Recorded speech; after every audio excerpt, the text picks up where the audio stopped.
Next మార్కెట్లో మనకు next వచ్చే అవైలబుల్ బ్రాండ్ వచ్చేసి కాంపోజిషన్ వచ్చేసి ఎలిమెంటల్ కాల్షియం లేదా కాల్షియం విత్ వైటమిన్ డి అని ఉంటుంది.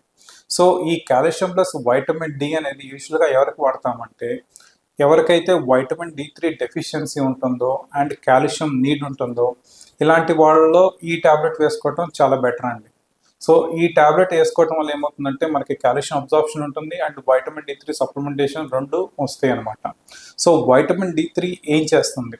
వైటమిన్ డి3 ఏం చేస్తుందంటే మన స్టమక్లో నుంచి కాల్షియం అబ్జార్ప్షన్ రేట్ అనేది చాలా అబ్నార్మల్గా పెంచిద్ది అనమాట.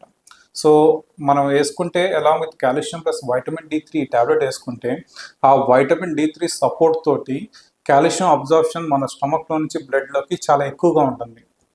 ఎవరికైతే వైటమిన్ డి3 లెవెల్స్ తక్కువ ఉంటాయో అండ్ ఎస్పెషల్లీ ప్రెగ్నెంట్ ఉమెన్ వాళ్ళకి అండ్ ఇంట్లో కూర్చొని వర్క్ చేసే వాళ్ళు బయట ఎక్స్పోజ్ అవ్వకుండా ఉండే వాళ్ళకి వీళ్ళకి ఈ calcium plus vitamin D three tablet వేసుకోవటం బెటర్.